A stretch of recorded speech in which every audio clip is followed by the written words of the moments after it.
Buenos días. Como grupo nos tocó exponer acerca del manejo de bosques artificiales.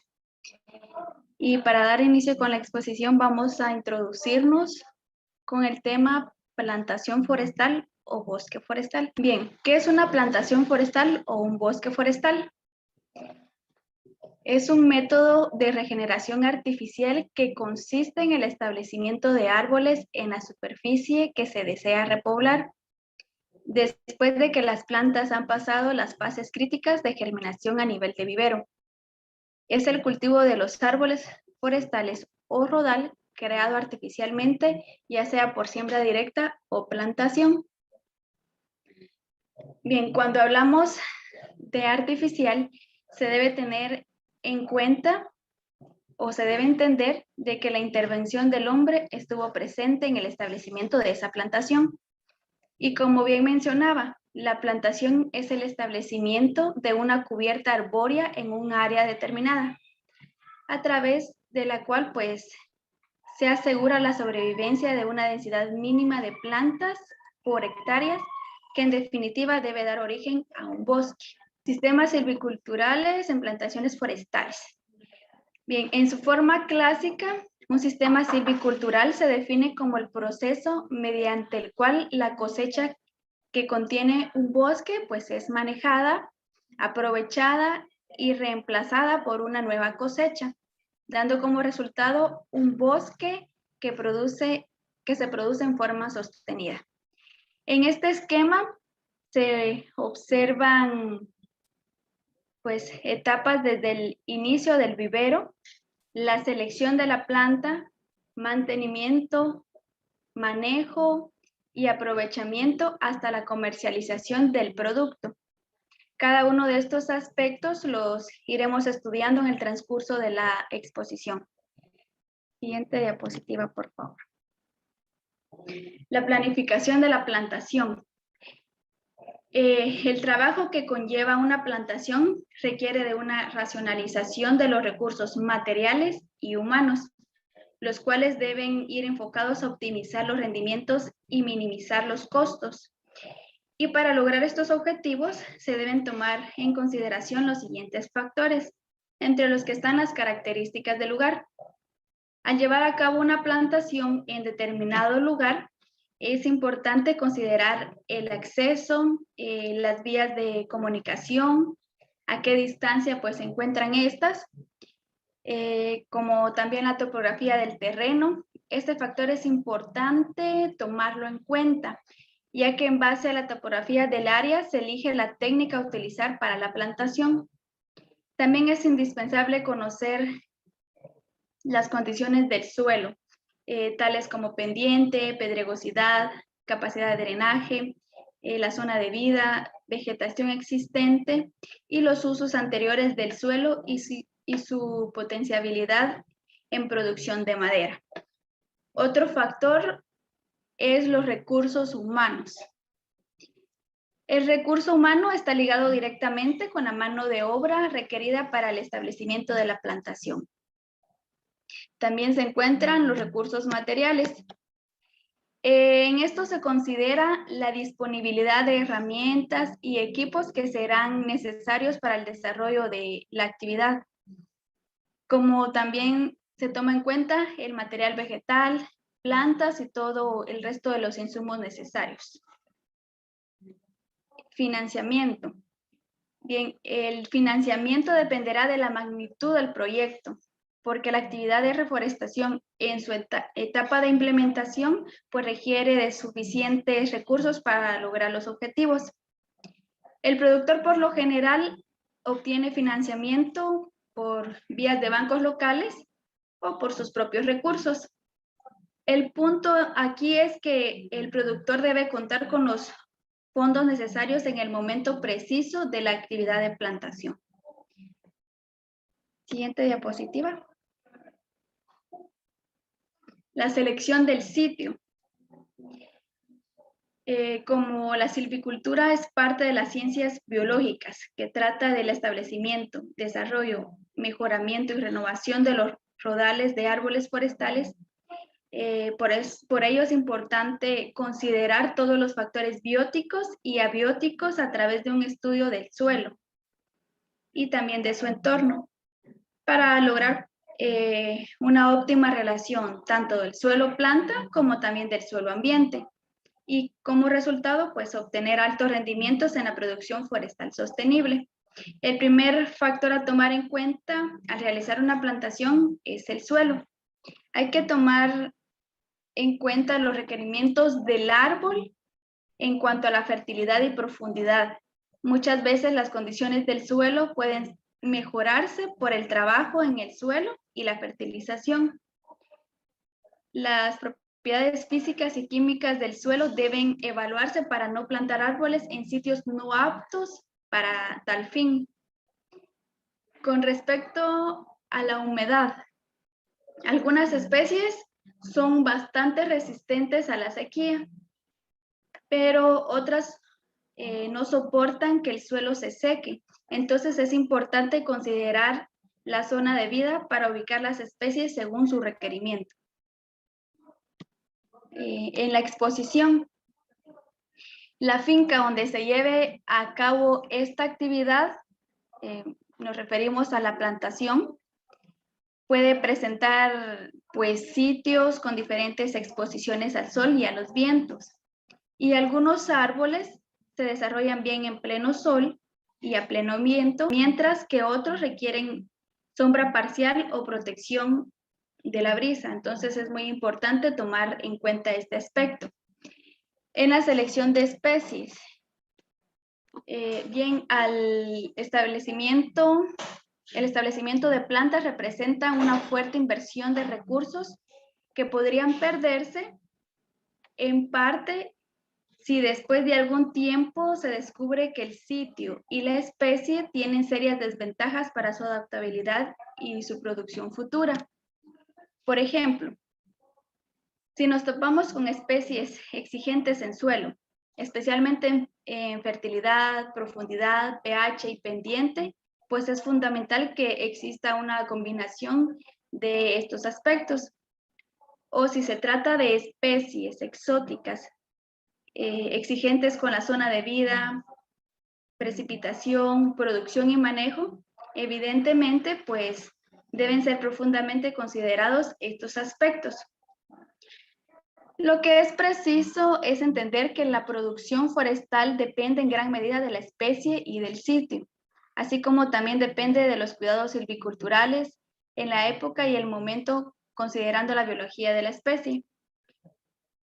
Regularmente, la tendencia de los productores siempre está enmarcada por el valor de la madera en el mercado, pero muchas veces los productores olvidan los factores descritos, los que anteriormente mencioné. Y por lo general, las maderas de mayor cotización en el mercado logran sus mejores producciones en suelos fértiles, profundos y de pH más o menos neutros, por lo que la madera valiosa siempre estará asociada a sitios de buena calidad. En definitiva, la mejor especie siempre será aquella que crece en sitios adecuados. Por el contrario, la especie que no desarrolla puede ser por encontrarse en las condiciones no adecuadas. Siguiente diapositiva, por favor.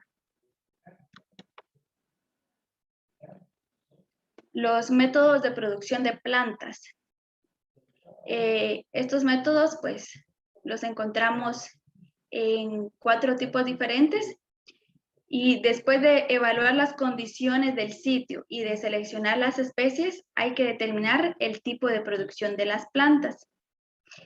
Y para esto, pues, nos topamos con que en el mercado ofrecen las siguientes formas. La primera de ellas es a través de bolsas. Este método es ampliamente conocido y es muy aceptado entre los reforestadores por su fácil manejo y porque el material es disponible a nivel nacional. También a través de este método se pueden adicionar enmiendas para la calidad del sustrato.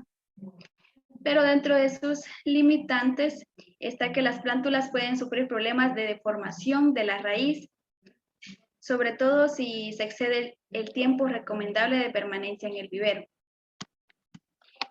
los contenedores o envases. Este método usa poca mano de obra y de sustrato, y las plántulas pues son fácilmente transportadas.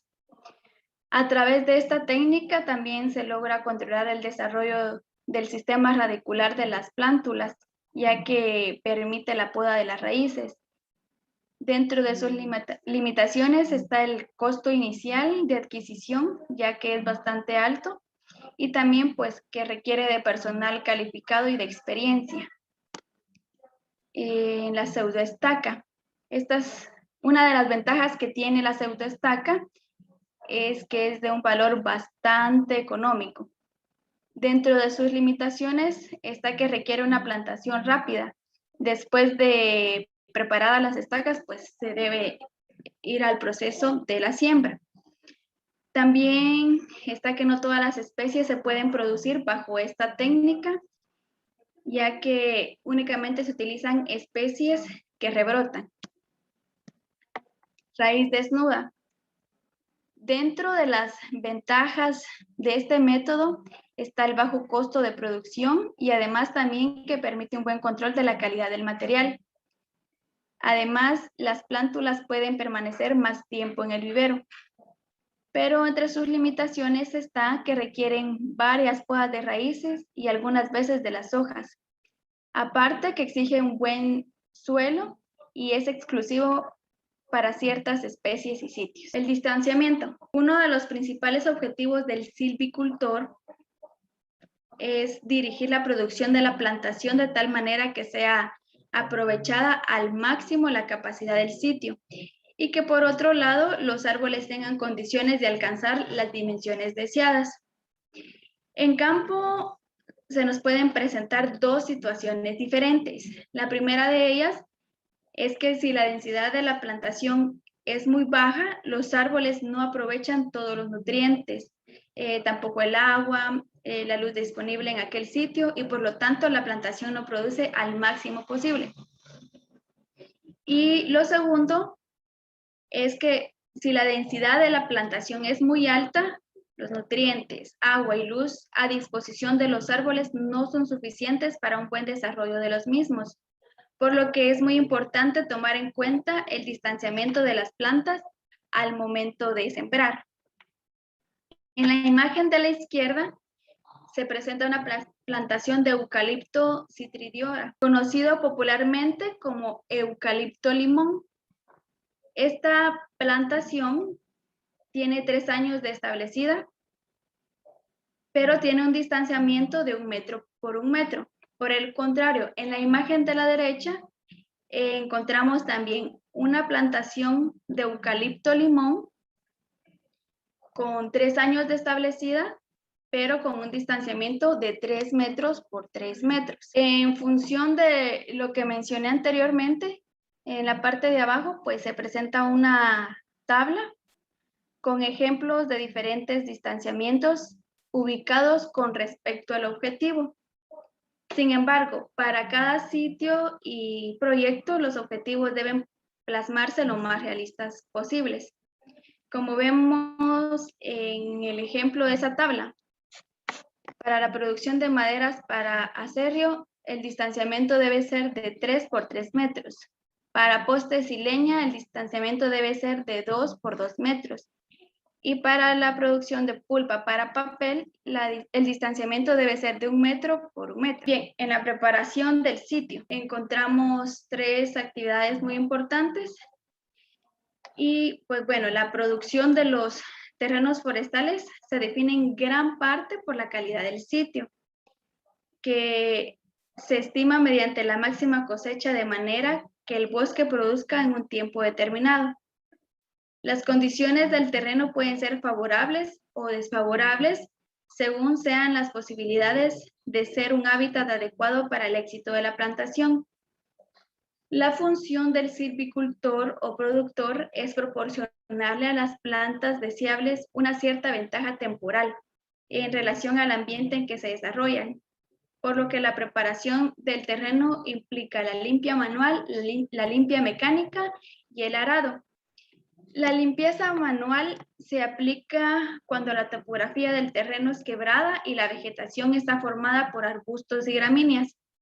Aunque este tipo de limpia es aplicable a cualquier sitio porque es realizada por la fuerza humana con herramientas manuales, como lo puede ser un machete, por ejemplo.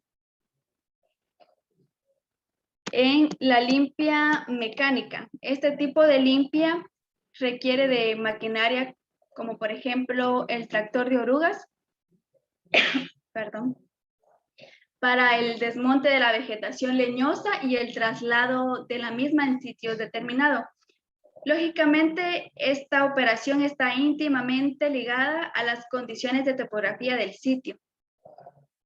Tanto la limpia manual como la limpia mecánica son dos formas presentadas comúnmente dentro del sector forestal del país.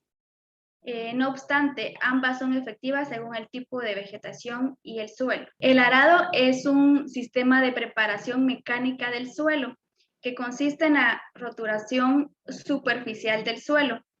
Esta preparación del suelo es recomendable cuando el mismo es de consistencia dura. Esta actividad ayuda a modificar la parte física del suelo, como su textura y su estructura. Logra las condiciones ideales para el desarrollo de las raíces, el intercambio de los nutrientes y humedad, lo que logra excelentes resultados en la plantación. El arado puede realizarse con un disco o subsolador. Ambos permiten profundidades de hasta 30 o 50 centímetros y es importante saber que esta actividad es aplicable en sitios con pendientes moderadas del 3 al 10% de pendiente. Entre las técnicas de plantación está la brújula y cuerda.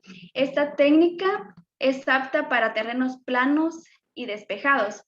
Se utiliza una brújula, la cual permite ubicar y trazar áreas con diferentes ángulos para el establecimiento de plantaciones. Por ejemplo, se utiliza un ángulo de 90 grados para obtener distribuciones simétricas en plantaciones dentro del sitio.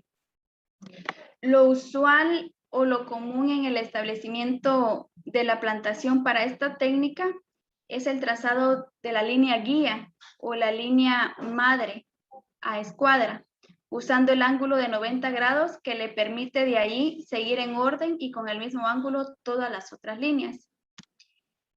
En el marco cuadrado y rectangular. Bien, en el marco cuadrado, los árboles están dispuestos a distancias iguales entre líneas y árboles.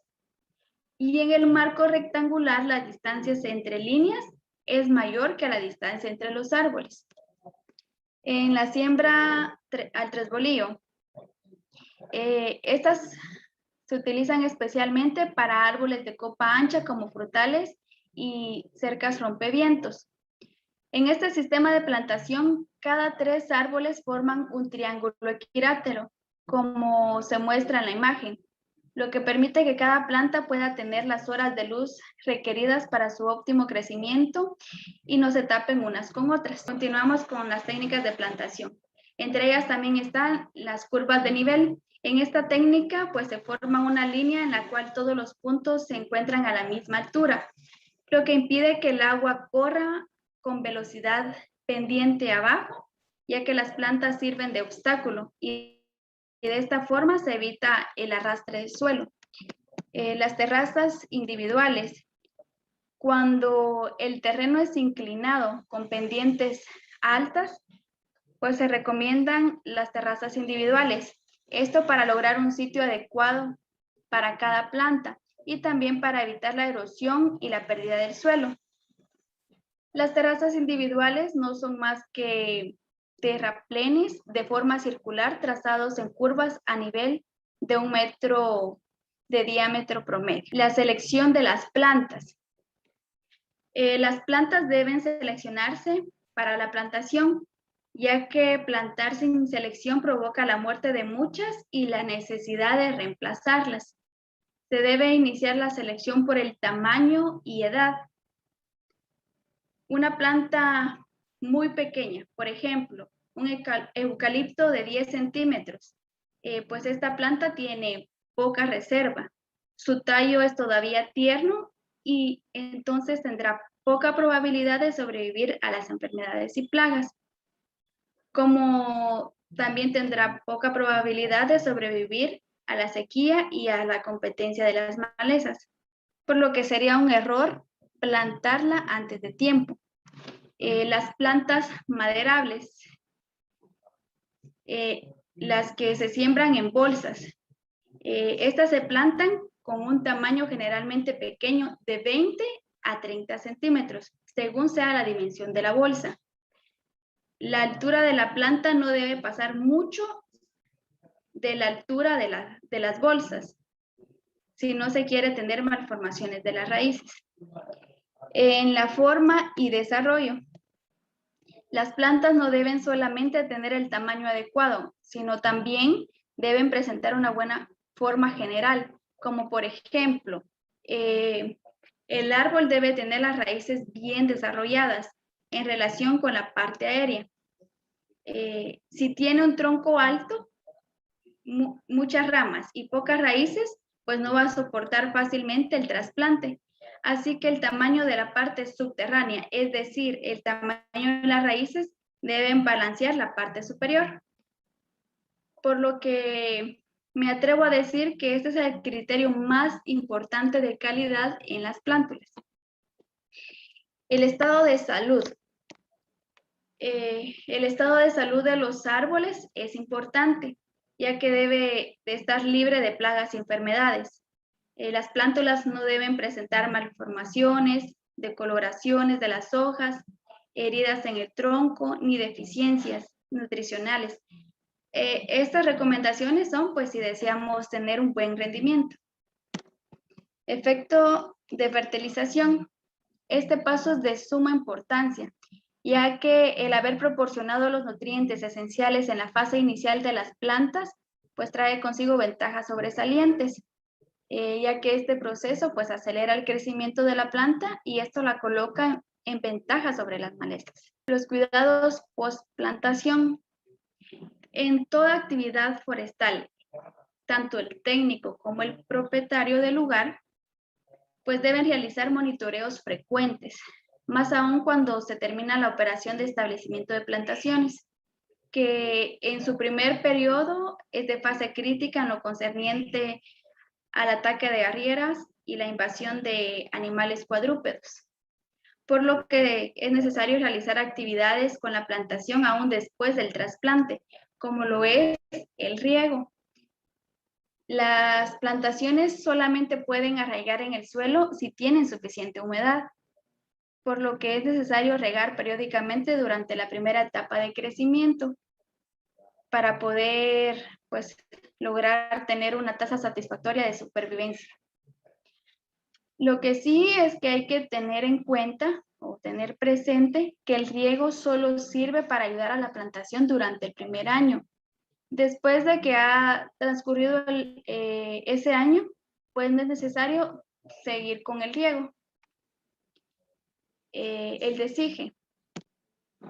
Esta pues es una operación que está íntimamente ligada al establecimiento de las plantaciones con el método de pseudoestacas, que consiste en la separación o la eliminación de los rebrotes indeseados. El reemplazo de árboles muertos. Bueno, después de 30 días de haber trasplantado las plántulas, se debe de observar la plantación para ver si hay algunas plántulas que han muerto o que si están mal formadas y pues es necesario volver a resembrar, ¿verdad? Bueno, ahora le dejo el tiempo al siguiente compañero que va a continuar hablándonos de el resto de la exposición. El mantenimiento y protección. Las plantaciones forestales constituidas por individuos vivos, en este caso los árboles, necesitan de la atención y cuidados para poder desarrollarse, así como cualquier otro ser vivo. En este En esta protección o mantenimiento que le debemos de dar está el control de malezas, la poda y aquellos agentes destructivos como las plagas, las enfermedades, los roedores y los incendios forestales que muchas veces son causados por el humano. En esta parte de la exposición vamos a ver los aspectos que consideramos de mucha importancia para la silvicultura de las plantaciones. El control de malezas. La importancia del control de malezas en las plantaciones forestales está en disminuir la competencia por agua y nutrientes, que es el primer o lo más importante en los primeros 2 años de una plantación, logrando un crecimiento satisfactorio de los plantones. Una recomendación general es desmalezar periódicamente las plantaciones hasta que las copas de los árboles se cierren. Entonces la limpia ya puede ser con un poco más de tiempo. Es imposible especificar el número de veces que es necesario limpiar o desmalezar, ya que ello puede depender de las especies, de las condiciones ecológicas del sitio. En algunos casos bastará 2 limpias al año, una al comienzo de las lluvias y una al final, aunque en otros casos se necesitan más. La limpieza manual se hace a machete utilizando unos 6 a 8 jornales por hectárea, unas 2 o 3 veces por año, dependiendo del sitio y la clase de malezas. En esta limpieza se hace mucho énfasis en eliminar todo aquello que compite con los plantones, como las hierbas, las lianas, los bejucos y arbustos que crecen alrededor del árbol.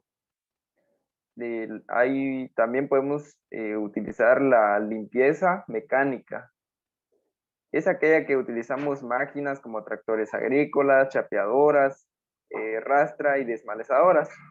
Esta limpieza casi siempre necesita el complemento de la limpieza manual, porque no se puede acercar tanto a los plantones como de una forma manual. Ahora, las limpiezas parciales. La limpieza parcial es lo que nosotros conocemos como plateo. Es aquella que realizamos alrededor del árbol y es muy común para los sitios pobres donde se cultiva especies como el Pinus carimbea. Y también lo podemos realizar de una forma mecánica, como se ve en la segunda imagen. Ahora vamos a hablar de la poda. La poda, tiene un objetivo básico y el objetivo básico de la poda o de esta actividad forestal de producción de madera a escala comercial a través de las plantaciones forestales es obtener del bosque la máxima cantidad de un determinado producto, de la mejor calidad, en el menor tiempo posible y al mejor costo. Ahí vamos a hablar de 2 tipos de poda, la poda natural y la poda artificial. Primero, la poda natural es el proceso controlado principalmente por la densidad del rodal y se presenta tanto en especies intolerantes como tolerantes a la sombra. El proceso de poda natural consta de 3 etapas: la muerte de la rama, el desprendimiento de la rama y por último la cicatrización. Ahora, la poda artificial consiste en la remoción artificial de ramas vivas o muertas del tronco del árbol. Podemos distinguir 2 tipos básicos y ahí vemos la poda baja y la poda alta. ¿Y en qué consiste la poda baja? Pues consiste en cortar las ramas de 2 a 3 metros de altura a partir del tronco, una vez que empieza el cierre del vuelo y antes de los primeros aclareos. Si la poda baja incluye remover las ramas muertas pequeñas y persistentes, se le llama ramas podadas. La poda baja se realiza con el objetivo de producir madera libre de nudos en la base del árbol, reducir las posibilidades de incendios al impedir que los incendios del sotobosque se extiendan a las copas. y también facilitar el acceso al rodal.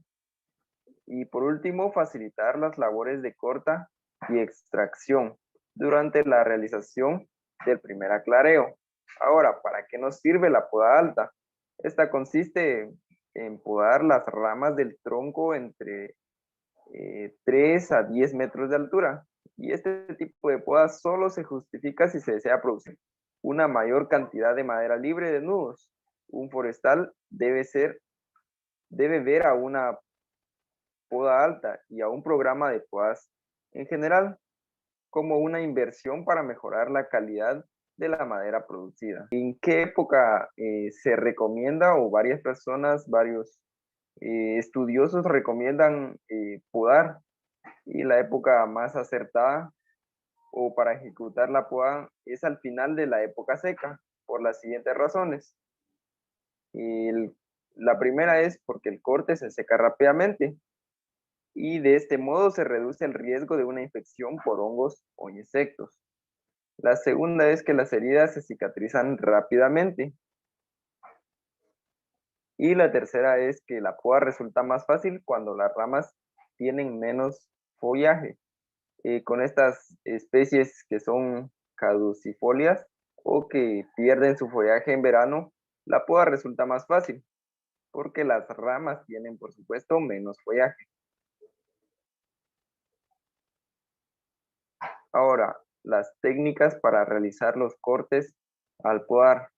De la, en la imagen del lado derecho vemos una rama podada de forma correcta y del lado izquierdo una podada de forma incorrecta.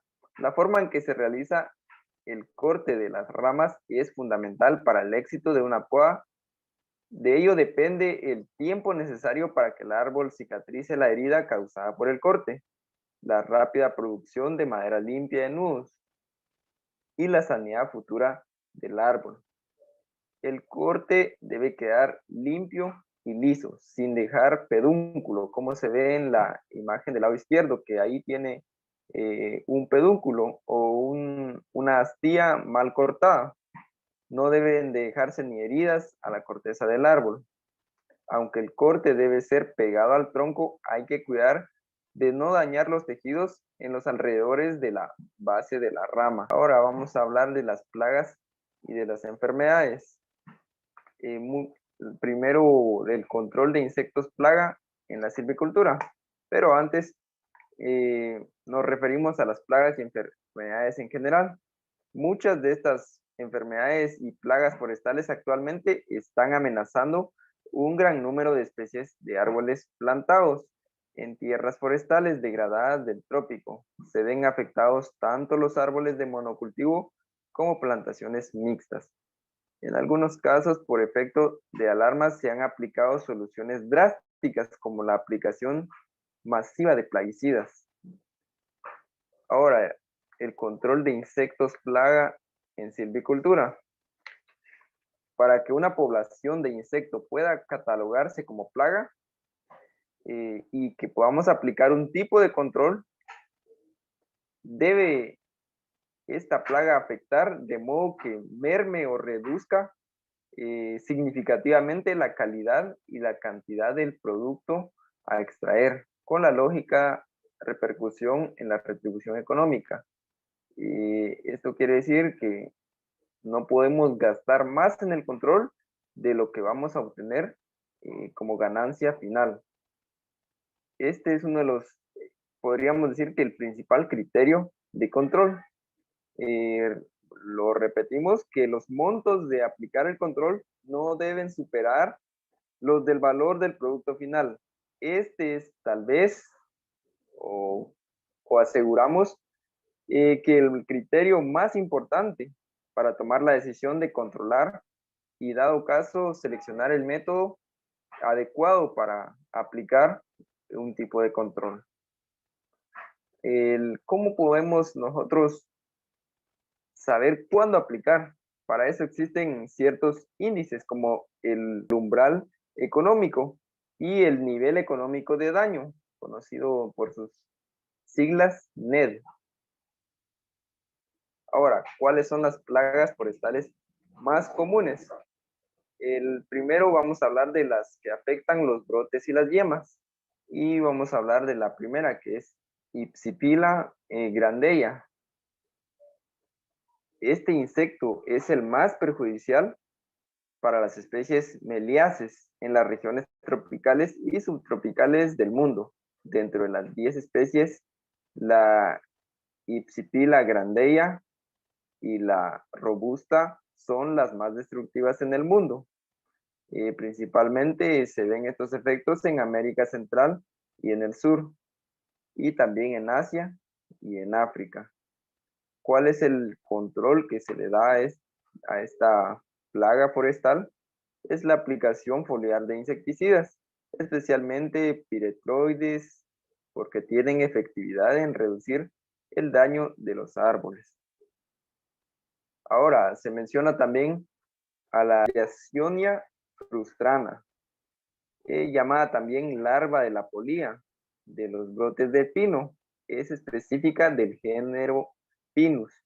Eh, en Panamá, por ejemplo, ataca al Pinus caribea desde muy temprano. Esto quiere decir que durante los primeros 2 años es el momento en que se debe de proteger y cuidar de esta plaga. En la segunda imagen podemos ver cómo podemos identificar los síntomas en una planta que esté afectada por la riaciocinia. Ahora, el control se hace a través de productos como el ortón, formotión, diacionón, sumitión, Belmark y otros productos, pero tenemos que recordar que la dosis a utilizar debe ser la señalada en la etiqueta. Nunca debemos excedernos de eso. Ahora vamos a mencionar algunas plagas del follaje, y entre estas está la ata especie, que son las hormigas arrieras, y vemos ahí cómo afectan o defolian grandes cantidades de bosque. También está la trigona especie, los minadores, las agallas y los chupadores. La trigona es una especie muy abundante y también hay benéficas como polinizadoras y dañinas como los zagaños que muerden follajes, flores y frutos. Los minadores son masticadores que penetran y devoran los tejidos internos del follaje, como el parénquima. Por eso es que causan daños severos a las plantas. Y por último, los chupadores succionan la savia o el agua de los tejidos vegetales. Ahora vamos a hablar de los daños causados por patógenos.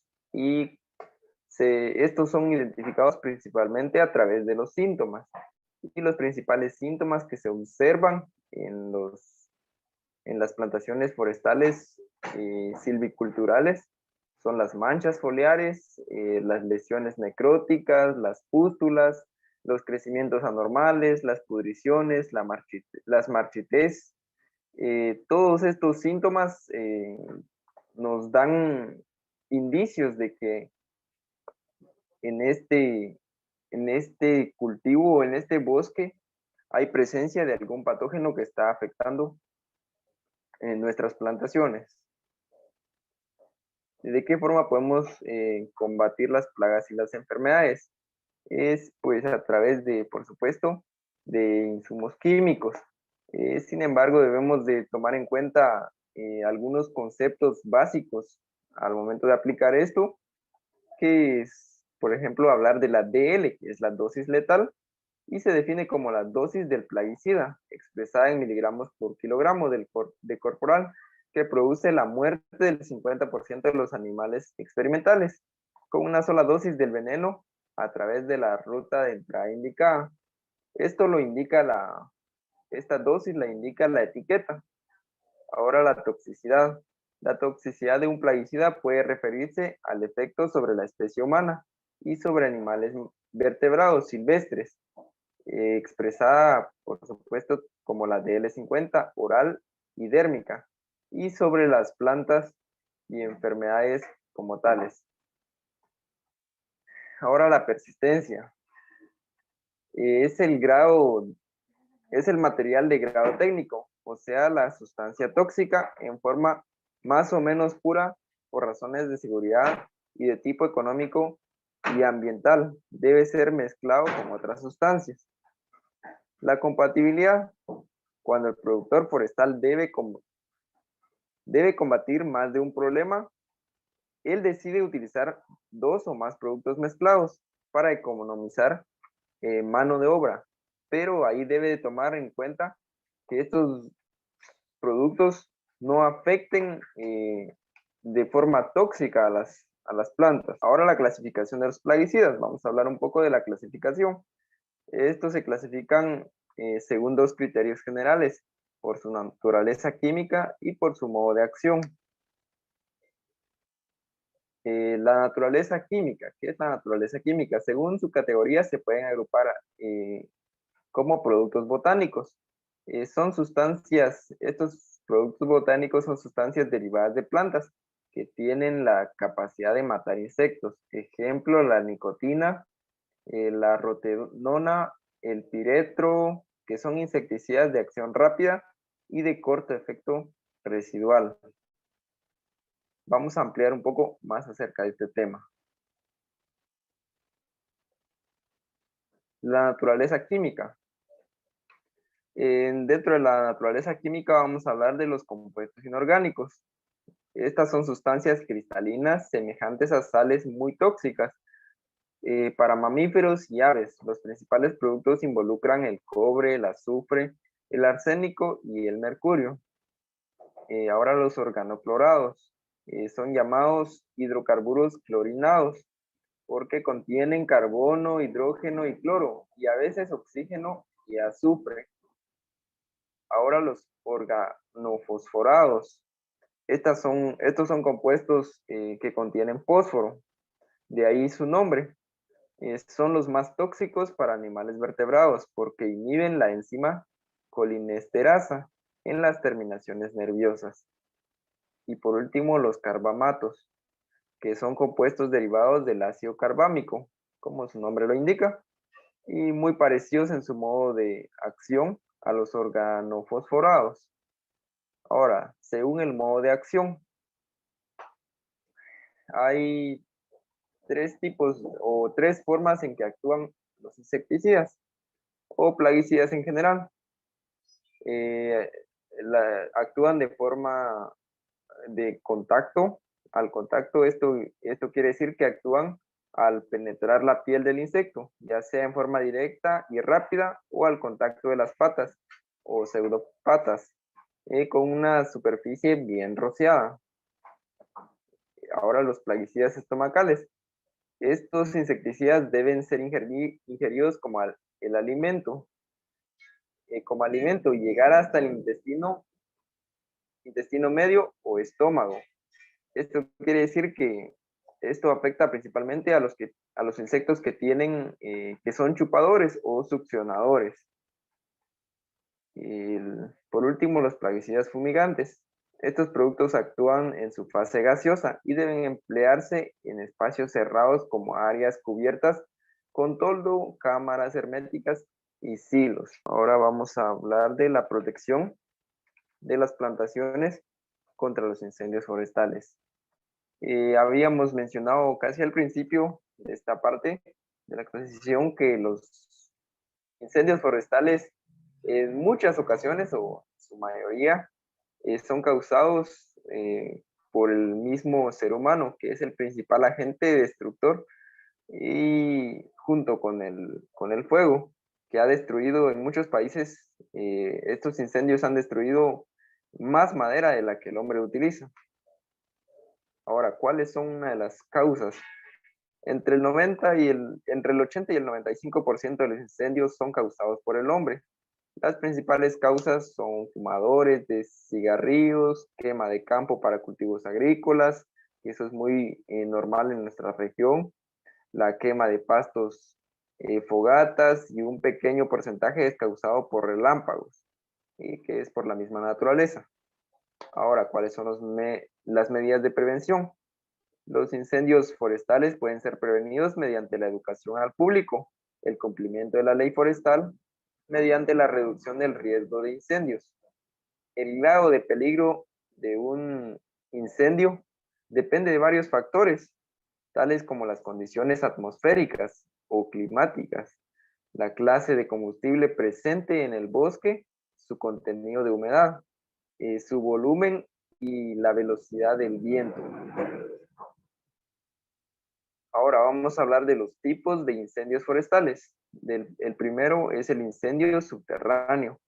Este incendio o este tipo de fuego es el que se propaga donde la capa de materia orgánica es gruesa y el fuego camina debajo de la superficie.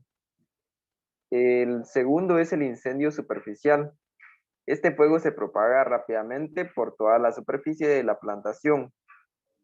Este puede causar la muerte de la regeneración y de la plantación pequeña, sin que el fuego prenda a árboles altos.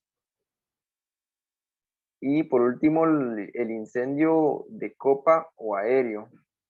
Este avanza de copa a copa y a medida que se desprenden ramas se van formando incendios rastreros y de subsuelo. Por último, ¿cómo podemos controlar estos incendios en caso ocurra alguno?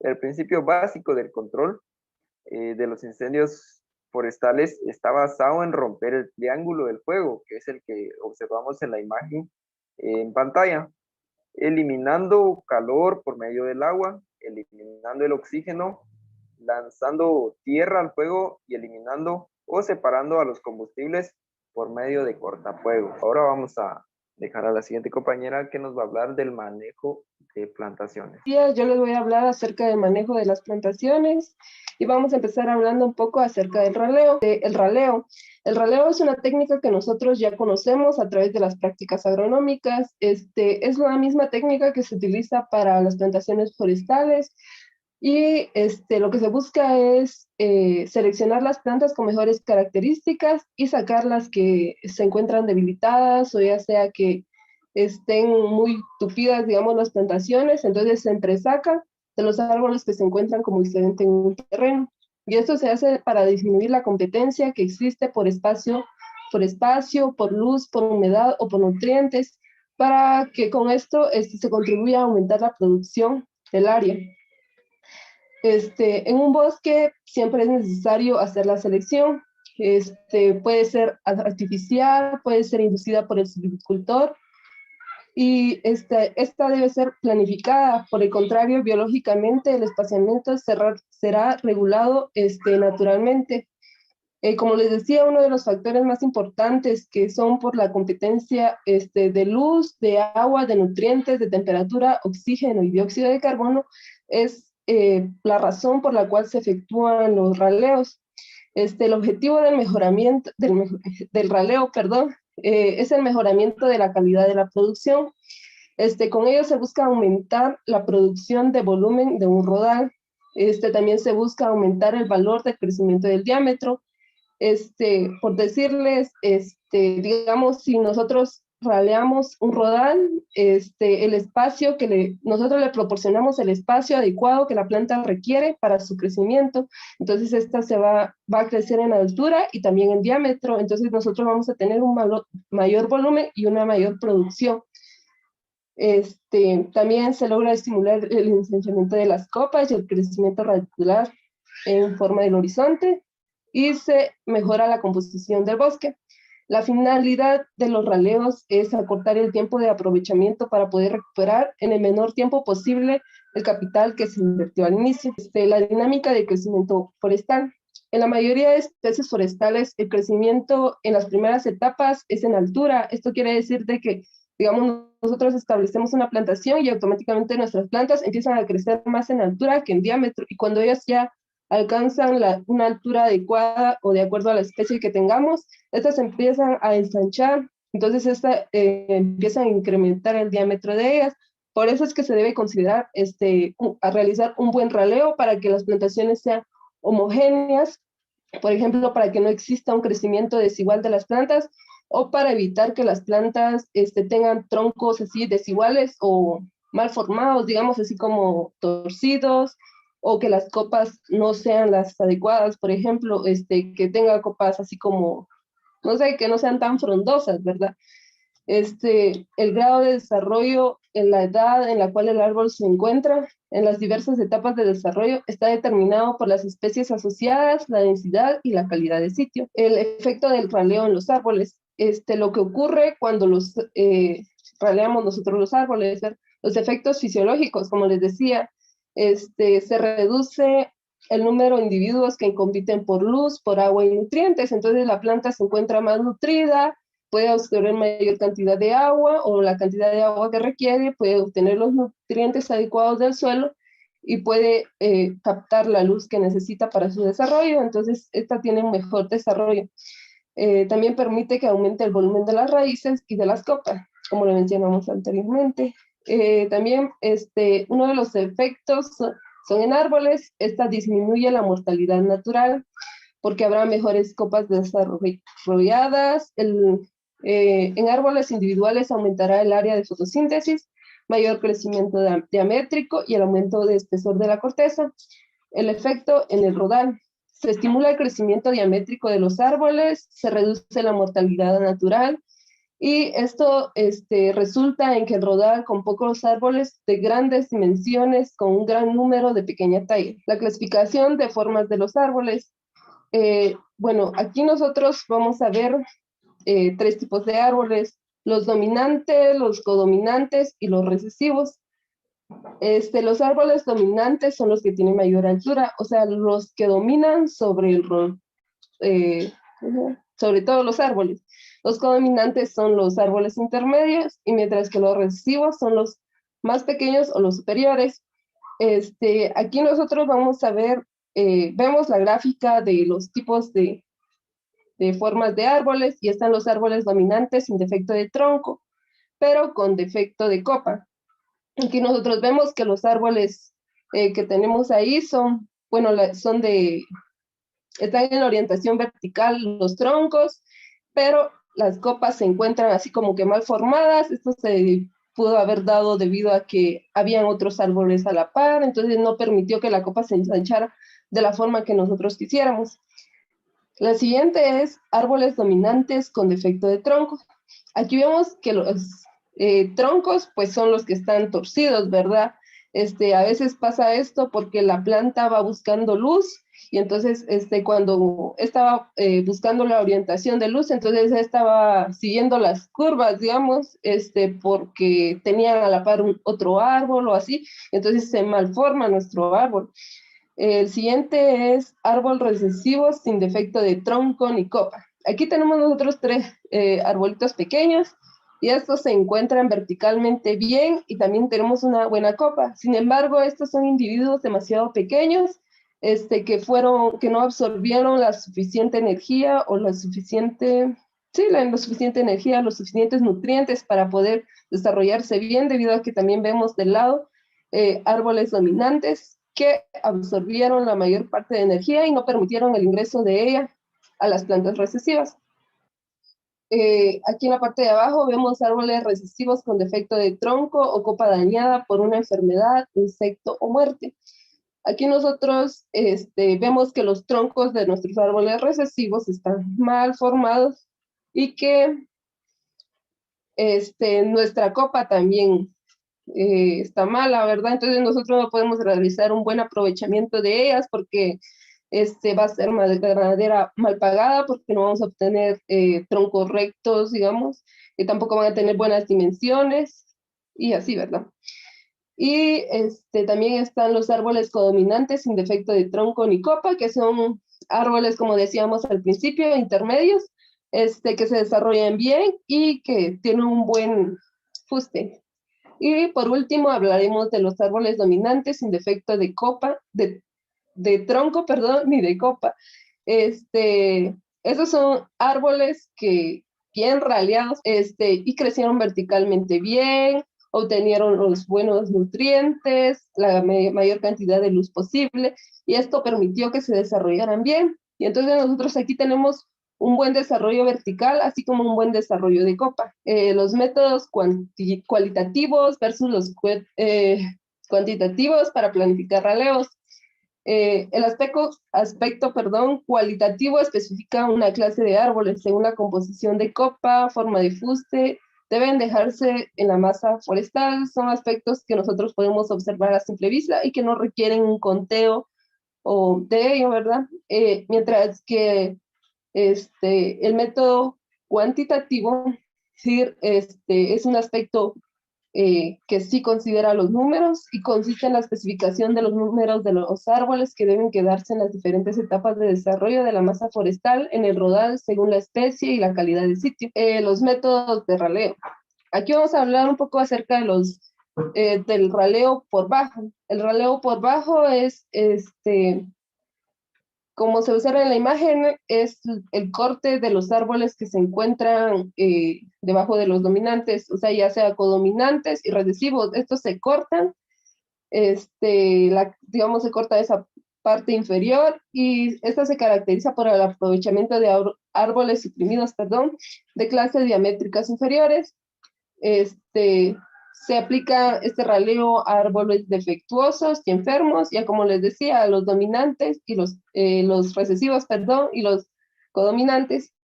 Una ventaja de esto es que es fácil de aplicar y que no requiere de mucha capacitación del personal, y que esto también viene y estimula el crecimiento de los árboles más grandes, o sea, los dominantes, y esto aumenta el diámetro del rodal, por lo que nosotros obtenemos un mayor volumen de árbol. La desventaja es de que cuando nosotros regalamos este tipo de árboles, digamos, o cuando aplicamos este tipo de raleo, los árboles pequeños en el mercado no tienen, o sea, es muy limitado el comercio de estos árboles, y además porque algunos de ellos son defectuosos, ¿verdad?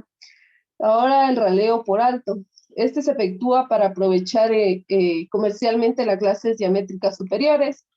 Estas tienen la ventaja de que produce buenas ganancias porque los productos son buenos en dimensiones, buenos en altura, entonces nosotros obtenemos un mayor producto, un mayor volumen de producción, y entonces cuando lo llevamos al mercado obtenemos buenos ingresos. La desventaja es de que para este tipo de raleo nosotros necesitamos una buena experiencia, porque si nosotros pues talamos los árboles que no se debieran, podríamos llegar a tener incluso pérdidas del raleo de selección. En este tipo de raleo se remueven los árboles de las clases dominantes, codominantes e intermedios de rodal para estimular el crecimiento de las clases diamétricas inferiores. La ventaja de esto es de que el método es sencillo y fácil, entonces no necesita como de gran experiencia para poder aplicarlo. La desventaja es de que algunas veces se dejan árboles que quedan en el suelo de menor profundidad y que no tienen la calidad que se quiere que se tenga, ¿verdad? Y el raleo sistémico, pues este es un raleo que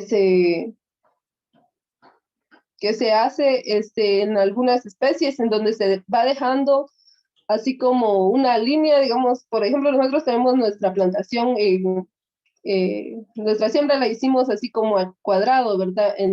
Entonces nosotros vamos dejando una línea así, una línea no así de árboles, entonces este es el tipo de raleo donde se aplica para densidades altas. Y el raleo libre, este raleo pues es ya a criterio de cada silvicultor, digamos, se viene y dice, vamos a talar este árbol, no existe como un criterio ya establecido, sino que es algo que, digamos, solo un silvicultor lo aplica. La marcación del raleo, pues para este procedimiento hay diferentes tipos o diferentes métodos de hacerlo. Esto consiste en marcar los árboles o seleccionar los árboles que nosotros queremos ralar. Pues la forma más sencilla o la que usualmente se usa es haciendo una marca con un machete o ya sea con ayuda de un spray. Usualmente se usan colores fosforescentes y la mayor parte de veces se ve que el color rojo es el que más se utiliza. Aquí se debe considerar de que todos los árboles, digamos, que nosotros quisiéramos eliminar, sean marcados a una altura visible y con una misma orientación para todos los árboles, y esto es para que sea más fácil identificar cuáles son los que nosotros queremos ralear. La rotación en bosque coetáneo. Bueno, aquí nosotros estamos viendo una imagen donde vemos una rotación de cultivos y consiste básicamente en lo que nosotros ya conocemos de agronomía, ¿verdad? Nosotros aquí tenemos una imagen donde están representadas las distintas etapas o las distintas edades de los árboles, y aquí nosotros queremos obtener un producto final, por decirles, por ejemplo, después de cierto ciclo, estar cortando o talando constantemente para obtener ingresos, ¿verdad? Entonces aquí nosotros vemos dos hileras de árboles que se encuentran ya en corta final. Obviamente estos son más implantaciones más extensivas, son muchísimos árboles. Entonces nosotros, por ejemplo, si este año cortamos o ya talamos los de la corta final y los comercializamos, al siguiente año nosotros vamos a tener la que este año tenemos para raleo, el próximo año nosotros lo tendremos para corta final, y el que tenemos ahora para poda, el siguiente año lo tendremos para raleo. Y el que utilizamos, o sea, donde talamos este año, el otro año y vamos a estar estableciendo ahí una nueva plantación. Entonces nosotros vamos a estar constantemente en producción. Y pues la rotación consiste básicamente en eso, ¿verdad? El ciclo de corta en un bosque. Este es un intervalo planificado entre las operaciones de corta en el mismo compartimento u otra subdivisión permanente del bosque. Los turnos técnicos de los objetivos para el cual se establece la plantación de manejo y la calidad de sitio donde se establece el bosque. Aquí tenemos nosotros algunas especies o turnos, de algunas especies que tenemos aquí, y está Tectona grandis, que tiene un turno de 15 a 25 años según la calidad de sitio donde se desarrolla, perdón. Está Pinus caipaea, que está en un turno de 20 a 30 años según la calidad de sitio donde se desarrolla. Acacia mancum, que está entre 10 y 18 años, y Bancopsis quinatum, que está en 25 y 40 años. Y cada uno como les decía, cada especie, el turno de cada especie va a depender del tipo de árbol que sea y del tipo de aprovechamiento que nosotros queramos de nuestra plantación. El criterio biológico para manejar la estructura del bosque de varias edades. Aquí hay varios criterios, que está el diámetro máximo, el intervalo de diámetros, el diámetro mínimo. Vamos a hablar acerca del diámetro máximo, que es el parámetro determinado para criterios económicos, el cual no debe de exceder el diámetro de los árboles de la masa que representa la edad media de madurez y cortabilidad económica. Los intervalos de diámetro, está en función del rango de variación existente entre el diámetro mínimo y el máximo fijado, que por lo general es de 5 centímetros.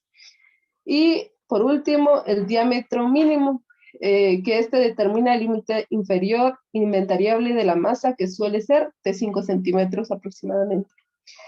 Y esta fue nuestra exposición.